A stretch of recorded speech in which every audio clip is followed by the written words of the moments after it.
We don't want nobody throwing balls in the workplace. So please just be mindful. Hi guys, welcome back to my channel. So in today's video, we're talking about how to disagree in the workplace.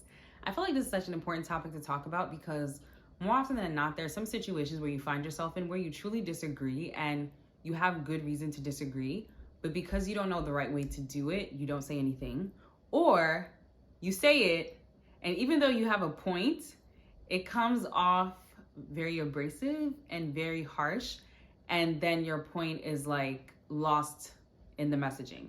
So I think it's an important skill for all of us to learn about how to disagree in the workplace, especially when we're dealing with clients or when you're dealing with someone who is more superior to you. You know, the power of being individuals is that we don't think alike. Even twins, most twins don't think alike. Now, of course, there's like those couple of twins that just be on some other wavelength, but really the majority of us, we don't think alike. And so that's great because it means that there are differing perspectives that are usually being considered to help us make a robust decision. And different perspectives means that sometimes there will be disagreements.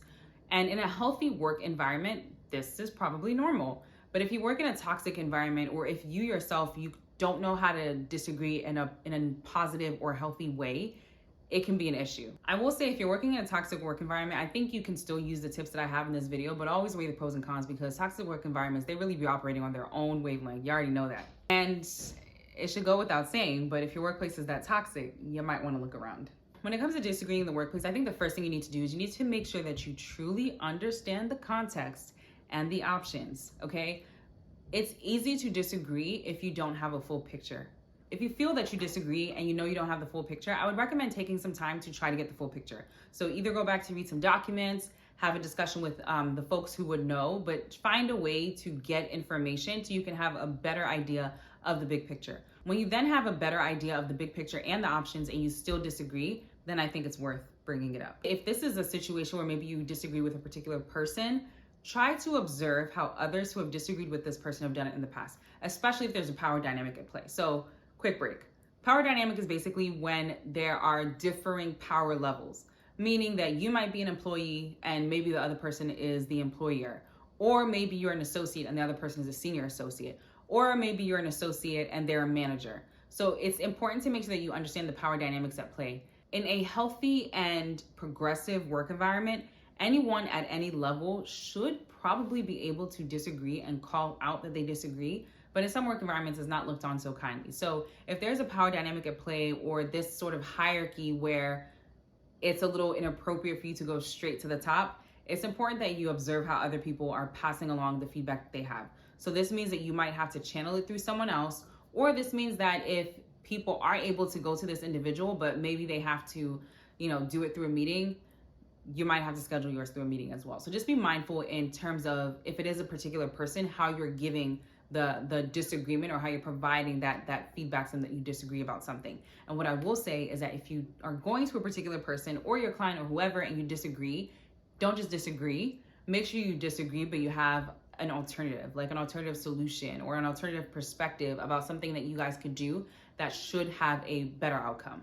I also feel like it's important to make sure that you observe because, child, the way that some people disagree in the workplace, you would think it's about to be like Mike Tyson and Evander Holyfield all over again, okay? We don't want nobody throwing balls in the workplace. So please just be mindful. And to follow up to that point, what I will say is that if you disagree with one particular person or someone who's maybe driving something, I think it's best to kind of do it one-on-one. If you're sitting in a meeting and if the decision is not necessarily being made or finalized in that meeting, I would maybe hold it and then have a one-on-one session with just that individual to provide that feedback to them. I think at times when we disagree with people, even if we're well-intending, it's just the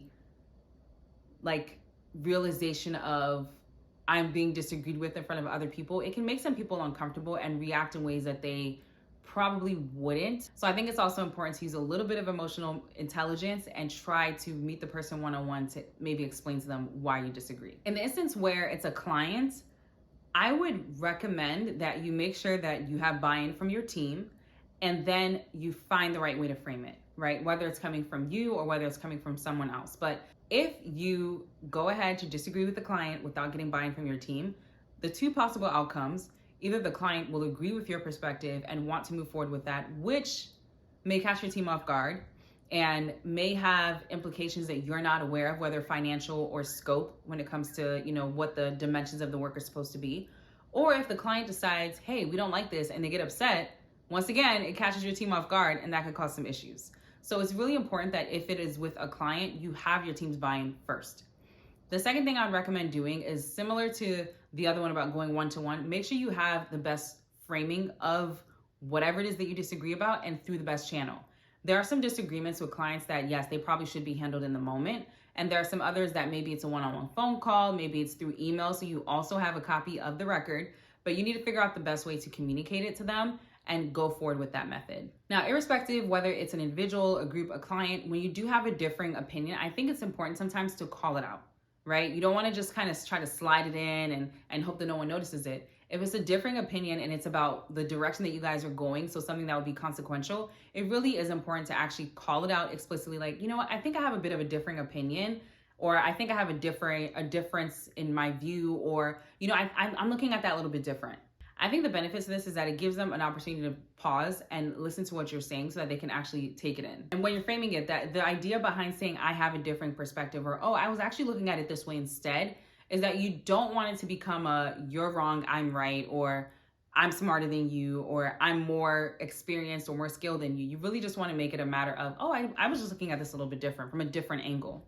Once again, people generally react a little nicer if they don't feel like you're making them out to be stupid. And finally, when you are disagreeing with anyone, whether it's a client, whether it is an individual, always be mindful of your tone, your body language, and your actual language. It is extremely, extremely important. If it is with a client, please make sure that you read your email multiple times. Make sure somebody else on your team reads your email multiple times. If it's on a phone call and it's going to be with the client, you might want to be messaging someone on your team back and forth just to make sure that you have the correct framing, to make sure that you're using the right words, to make sure you're not using any trigger words that the client might not like. So it's extremely important to make sure that you're very mindful of how you frame it, once again, in your actual words and your body language. If you're meeting with someone in person, don't go combative, go as if you are meeting them to have a conversation about how to progress the work.